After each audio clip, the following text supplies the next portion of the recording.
Bienvenidos a Susurros de Medianoche. Historias de miedo para dormir. Si estás escuchando esto, quiero que sepas algo. Nunca debimos jugar con la ouija.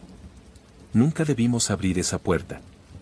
Porque esa noche, algo entró en nuestro mundo. Mi nombre es Fernando, y quiero contarte lo que nos pasó, antes de que sea demasiado tarde para ti también. Todo comenzó una noche de otoño en la universidad. Los pasillos del edificio antiguo estaban vacíos. El viento arrastraba hojas secas que crujían bajo nuestros pies. Éramos 4, Miguel, Víctor, Sofía y yo. Miguel, el único que realmente creía en estas cosas, había traído la tabla de ouija. Era de madera vieja, barnizada, con letras negras y un vaso de cristal que usaríamos boca abajo como puntero. Lo colocó en el suelo y nos miró con mucha seriedad. Hay una regla sagrada, dijo. Si abrimos la sesión, tenemos que cerrarla. Si no, el portal queda abierto. Y las consecuencias, nadie puede predecirlas. Nosotros solo queríamos divertirnos. Víctor se rió nervioso.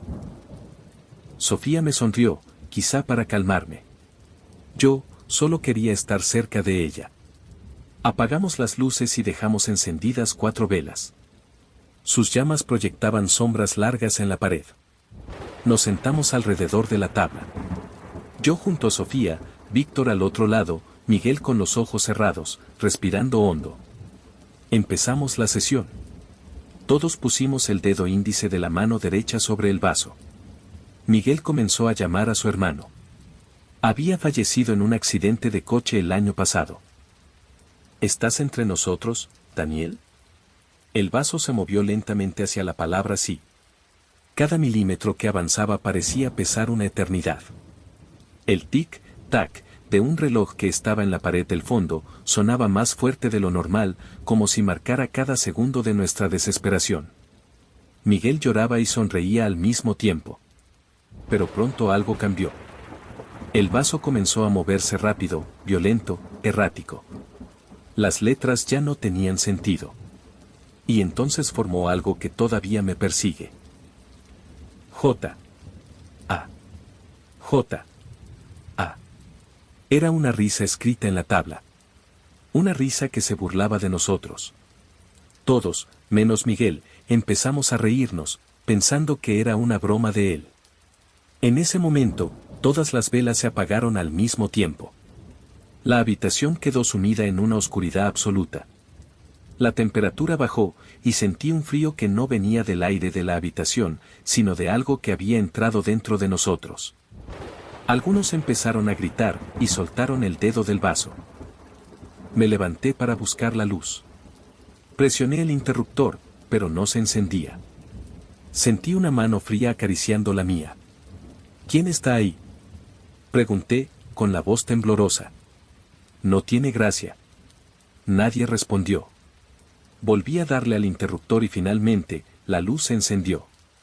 Todos estaban sentados en el mismo lugar, menos Sofía. El espacio donde se había sentado estaba vacío. La busqué con la mirada, desesperado. Víctor estaba igual de confundido y asustado. ¿Y Miguel? Miguel estaba en pánico absoluto, gritando. El portal sigue abierto. Tenemos que cerrarlo. Su ataque de pánico fue tan fuerte que tuvimos que llevarlo de urgencia al hospital. Al día siguiente, ni Miguel ni Sofía fueron a clase. Víctor y yo, preocupados, fuimos al hospital, pero no nos dejaron entrar, solo permitían el acceso a familiares. Nos dijeron que algo grave había sucedido y no podían darnos más información. Así que fuimos a la casa de Miguel. Sus padres tenían los ojos rojos de tanto llorar, nos explicaron que estaba en coma debido a un infarto cerebral. No sabían cuándo despertaría, ni si lo haría. Víctor y yo nos quedamos en shock, sin poder creer lo que escuchábamos. Luego nos dirigimos a la casa de Sofía. Al abrir la puerta, su hermano nos recibió con el rostro tenso y los ojos cansados. Nos contó que su familia la estaba buscando desde la noche anterior.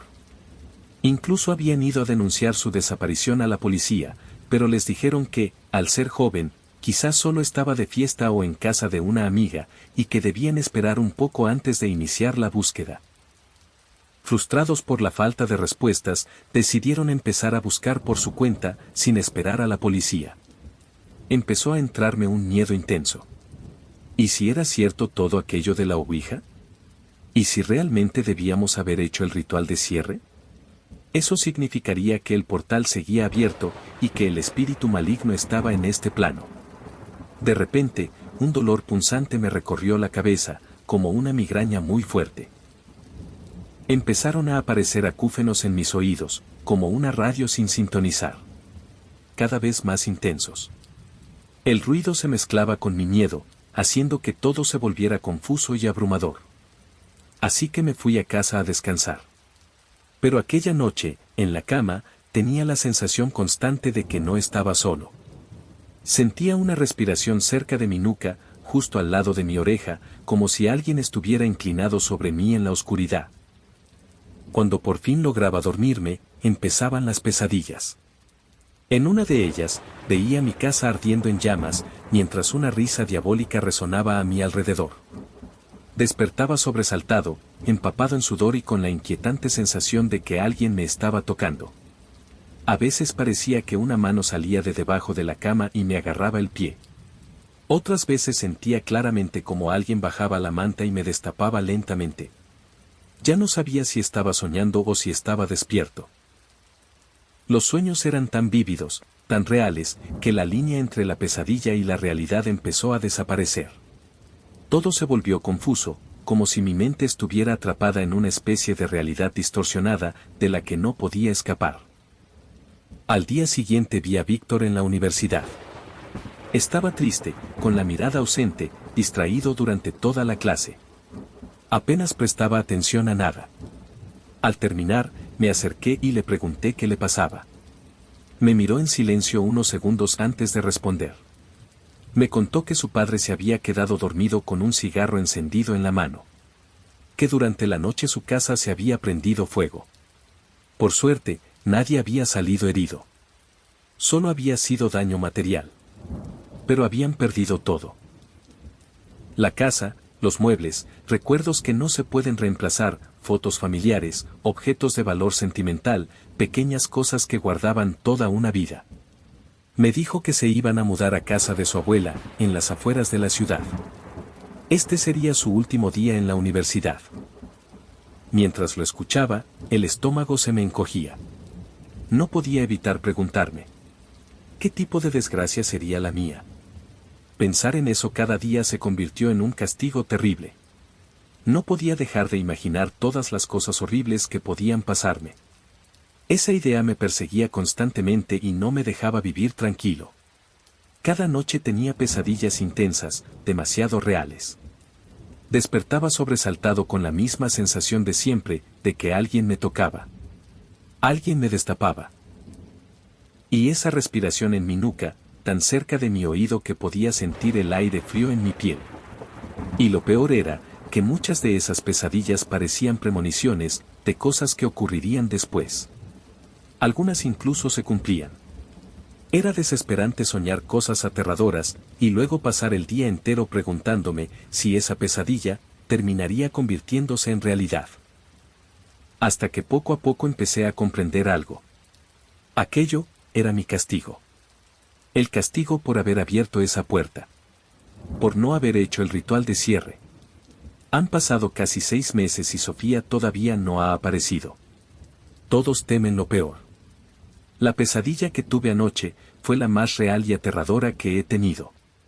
La vi a ella, en completa oscuridad, acostada sobre la tierra, cubierta por más tierra, enterrada a 2 metros de profundidad.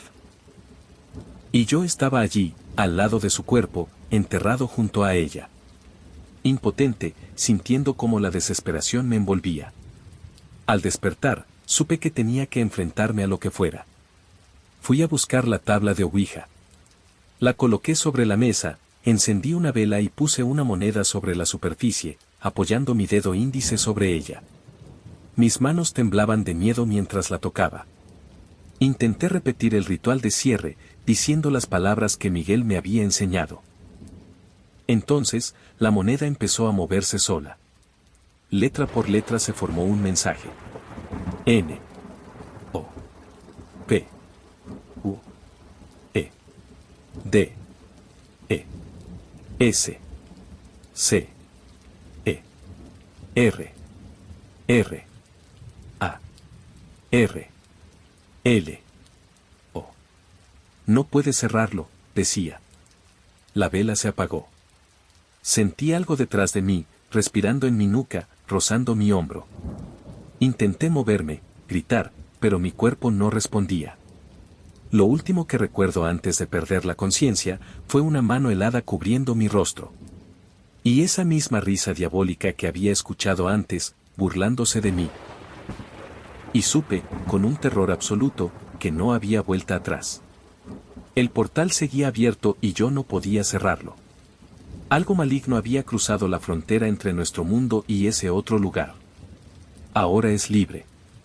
Probablemente, muy pronto, vendrá por mí. O quizá, ahora mismo, esté contigo en tu habitación.